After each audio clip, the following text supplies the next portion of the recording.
Fortunately for Africa, there is a new breed of young African, educated Africans who are fed up with the current state of affairs.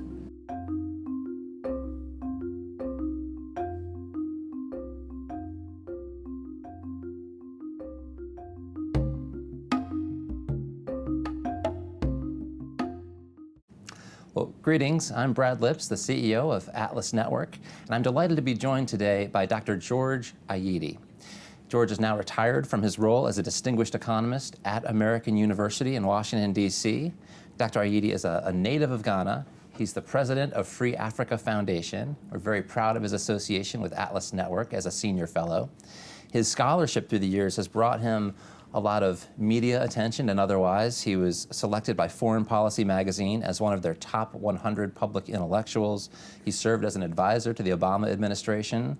He's received other sorts of attention as well, was once thrown in jail in Senegal. His office was firebombed. George, you have led a really remarkable and impactful career standing up for the principles you believe in.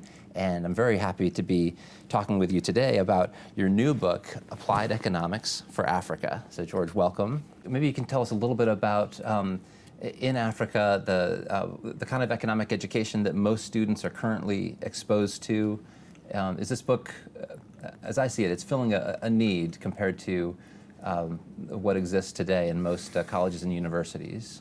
Well, I remember when I was growing up, I also attended a university in Ghana, Legon University, and I took economics. And as a student, it was drummed into me that capitalism was an alien institution, and it was the colonialists who introduced capitalism into Africa. And therefore, there was intellectual hostility to the idea of capitalism. And but when I grew up and did more research into economics, I realized that what they taught me was completely false. False in the sense that when you look at free markets were in Africa even before the colonialists came. Any student can go to a market in Africa and discover that market prices are not fixed or controlled by the traditional chiefs or traditional authorities. Market prices for centuries in Africa have been determined by bargaining. You can never defend socialism on the basis of African tradition. You can never do that in Africa because socialism as an economic ideology is completely foreign to Africa. Now, you had talked earlier about price controls, and I know you've seen in your native Ghana how that top-down approach actually manifests itself and affects the people at a real level. Can you talk a little bit about the way that price controls were imposed there and the impact that they had? In the early 1980s, we had a military regime under Jerry Rawlings, and that regime had, I would say, zero economic literacy. And what it did was it denounced the traditional markets that we have had for centuries. It denounced them as dens of economic profiteers and imposed price controls on these markets. And it set up, it created something like about 4,000 price control enforcers who went around these markets to arrest and also to punish market traders who violated these controls. Some of them were whipped, and some of them were ordered to perform gruesome acts in front of other traders to set an example to other traders. Some of them had their market wares seized. if they violated these price controls. And what happened was that the immediate reaction of these market traders was simply to stay home and refuse to sell their wares at the markets. And the immediate effect of that was to create shortages. Now, because they wouldn't sell their wares, their goods on markets, and the worst thing was that the Rawlings regime was actually using paramilitary troops, Air Force, to bomb and destroy markets which did not follow stringent price controls. I mean, what was happening in Ghana was the actual destruction of markets, which really didn't make economic sense at all. And I talk about this a lot in my book. George, in Chapter 6, you offer a real sweeping review of interventionist attempts at fostering economic development in Africa, and it's generally a pretty depressing story.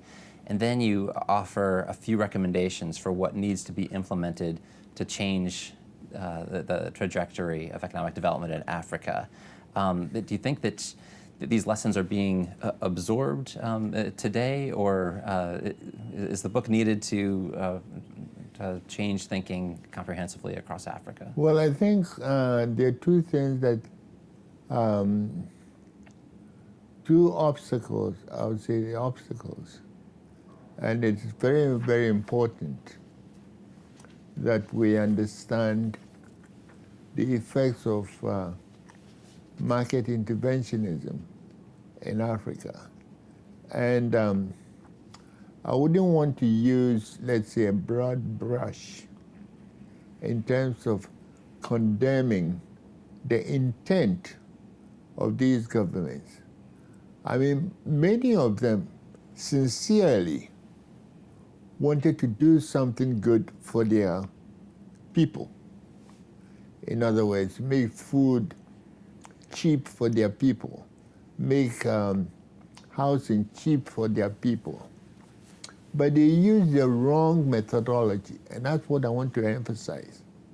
They thought that the way to make food cheap for the people is by imposing price controls. And as I demonstrated in the book, that was a wrong and defective and a reprehensible way of making food cheap for the people, because it doesn't make, price controls don't make food cheap for the people. They rather make food more expensive and scarce. So the policy was completely outrageous, not the right approach. Mm-hmm. But unfortunately, the pervasive influence of the state in the economy has created its own constituency, which are opposing this move at reform. Now, one area where I think there's been some evolution of the conventional wisdom regards foreign aid, foreign governments directing support to Africa, and sort of new skepticism about the dependency that it breeds. And we've seen in Ghana some government leaders saying this is not the recipe for actual economic development. Do you think that sort of your insights about how important it is to be fostering institutions and not depending on foreign funds and foreign funds that are kind of directed towards charismatic leaders, do you think that that's becoming more widely appreciated across the continent? Well, it is, let me put it this way, it's very difficult to assess the sincerity of these reforms. There are some governments which are accepting the fact that, well, they don't need to rely on foreign aid, and they probably saying this because that is what the donors want to hear. They say it, but not necessarily because they sincerely believe that this is the direction in which they should go. I have always argued that Africa doesn't need foreign aid, and that the aid resources Africa needs can be found in Africa itself. Now, let us go by some numbers. The total amount of foreign aid that comes into Africa every year is about $40 billion from all sources. Now, the African Union, back in 2014, estimated that Africa loses $148 billion from corruption alone. So if Africa can solve the corruption problem, it can fund almost all the foreign aid that it needs in Africa itself. But now, George, in the book and elsewhere, you have written and spoken really eloquently about the rising Cheetah generation in Africa. You know, for our viewers today, could you talk a little bit about who they are and what promise the Cheetah generation holds for Africa, and why you're optimistic about them as agents of change? Well, fortunately for Africa, there is a new breed of young African, educated Africans who are fed up with the current state of affairs. They are fed up with the corruption. They are fed up with the misgovernance. They can see that their leaders have failed them. They don't want to be part of the current rotten system. They understand what is accountability. They understand what is democracy. These are those that I call the Cheetah Generation. They understand that if they go into government, they become co-opted or swallowed by the corrupt system. So they understand what the entrepreneurship means. So they are going into the private sector, and they're going to start businesses from themselves, and not necessarily, they're not going to sit there and wait for governments to come and do things for them. Because time and time again, when the government comes, promises to develop, to provide clean water for the people, the government doesn't do it. So they are going into the private sector to do things for themselves. And that is a very, very refreshing attitude from the old, what I call hippo generation, those that are stuck in their old colonial, post-colonial part. They feel that these are the current ruling elites who believe that the only way Africa can develop is by demanding more foreign aid and also more power to the state. And they are totally different from the Cheetah generation. And what do you think it'll take for the Cheetah generation to be able to really maximize its potential and make an impact on African countries? I think right now we see more and more cheetahs go into government. Go into the private sector to start things for themselves, especially in the IT sector and also in the food processing business. And as more and more cheetahs become successful, and people can see that at least there is life outside the government. They don't have to drive cars for the World Bank.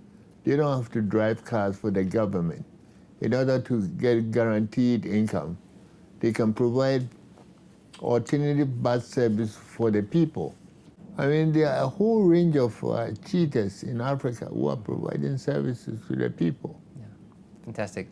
Maybe you could also, for young Africans that are viewing this video, what advice would you give them as they start to think about their own futures? I know that one item would be to read carefully Applied Economics for Africa. Yes, what else would you say to young people today? Yeah, I have a chapter on Africa. I have a chapter on the Cheetah Generation in terms of encouraging them.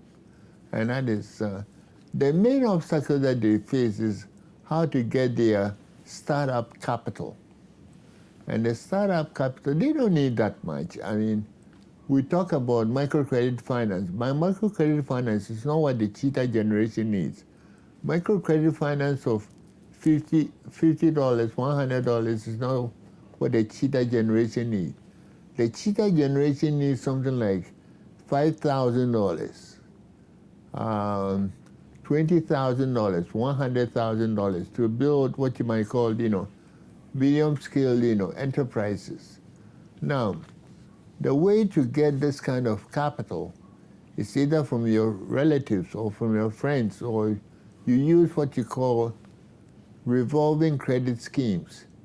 By revolving credit scheme, we have this in traditional Africa where the persons, say 10% will contribute something like $100 into a pot. And when the amount of money in that pot reaches, say, $1,000, and then they will take turns and take their funds and use that funds to buy a sewing machine or to buy a canoe or to expand their farms. It was the same concept of revolving credit that the Grameen Bank in Bangladesh used to become a multi-billion-dollar operation. Now the Cheetah Foundation, the Cheetahs, can also build upon something similar. If they can't get a family fund to start their business, they can also do something like that. And they can also share their experiences. What I recommend in the book is that they should have an annual Cheetah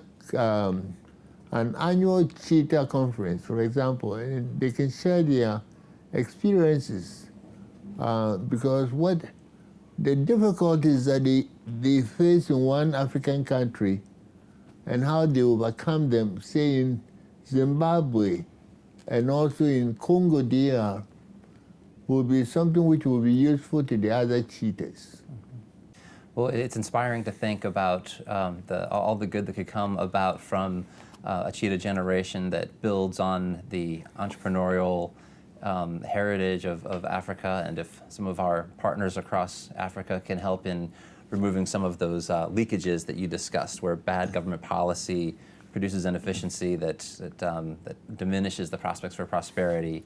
It's wonderful to sort of have a hopeful note to end on it. And maybe I'll ask you just to reflect a little bit about your career, because you've been a trusted friend and a sort of a guiding light to many of us in the movement over many decades now. And you've now seen people like Bono sort of change their tune, celebrity activists that have started to think about the world a little bit differently once they got their nose into a George Ayittey book. And now we've got 2 Nobel Prize winners giving enthusiastic blurbs to the new textbook. How does it feel to be publishing this and to have had such an impact, George? Well, it's, to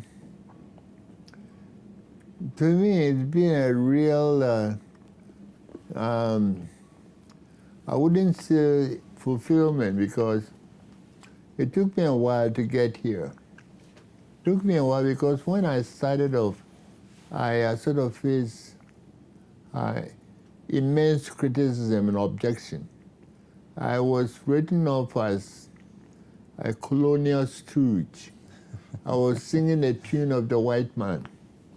And I was, like I said, the resistance was so fierce that I was thrown into jail in Dakar, Senegal.